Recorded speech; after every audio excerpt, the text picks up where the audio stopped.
Welcome back to episode 1. The story of Jolly Joseph. This is chapter 3.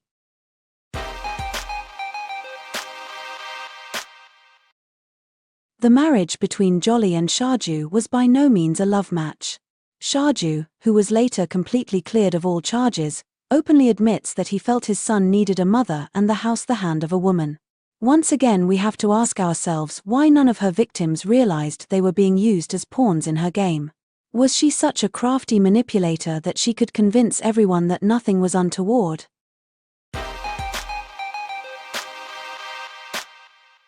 Any amateur sleuth will know that serial killers have a couple of things in common.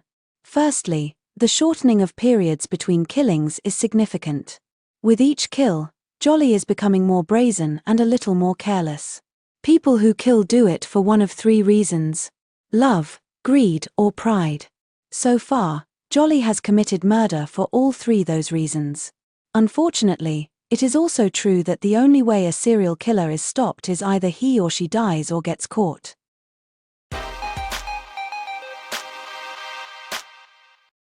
In Florida in the USA, Rojo could not shake the feeling that the deaths in his family over the last 16 years were not all natural. Especially Roy's death bothered him tremendously. His brother was many things, but not suicidal. Also, where would Roy find cyanide so readily? The question that bothered him the most though was, if Jolly was preparing Roy omelets, why was there undigested food found in his digestive system? To Rojo, it was not about the money or the property. His instincts told him something was wrong, and thus he traveled to India, and in 2017, he successfully had all the remains of his relatives exhumed, following his request for an inquest. Jolly vehemently objected to the inquest. The souls of the departed would not rest if they were dug up, she argued, but to no avail. She pleaded with Rojo to let the matter go, for the sake of peace in the family, but her frantic offer to give him the property of his parents in an attempt to bribe him to stop with his search for answers only solidified his resolve.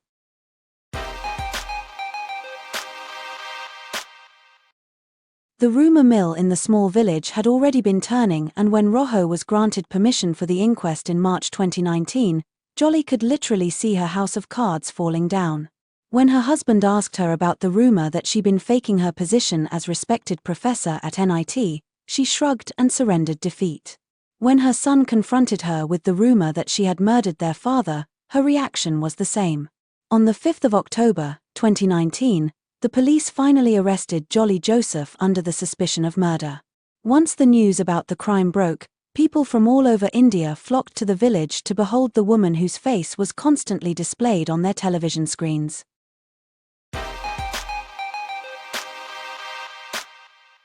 The Indian criminal and court system is different in many ways to that of systems in the West.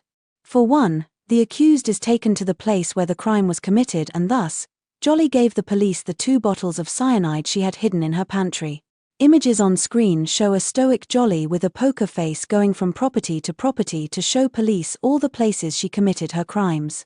During the walk with police to gather information and evidence, crowds of people lined the streets and shouted obscenities at her.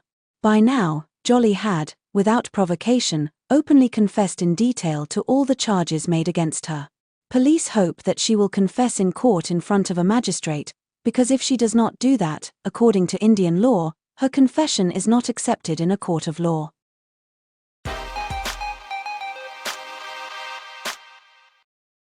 Altogether 7 others have been implicated in the crimes committed by Jolly Joseph, from the politician, Mr. Kumar, with whom Jolly did business, to his lawyers and actuary who signed the falsified deeds.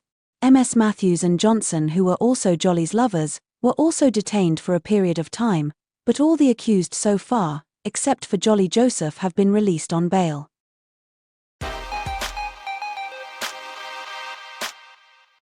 The wheels of justice in India grind slowly, but what is evident by the work the detectives have done, it does grind finely and without prejudice.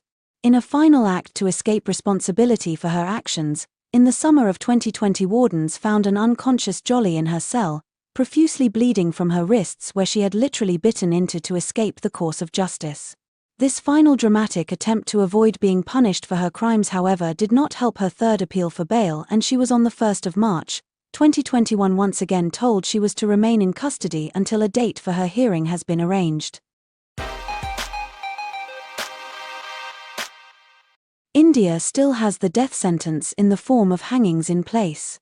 Only one woman has so far been convicted and sentenced to death.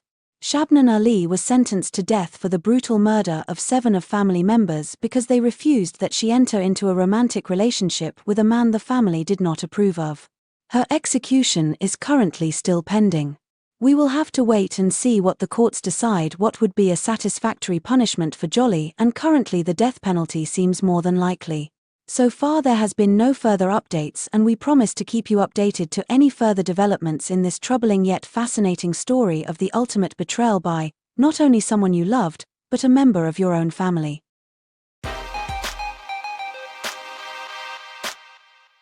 Thank you for watching. I hope that you enjoyed this episode. Please join us on our YouTube channel for the next exciting true crime episode. Goodbye.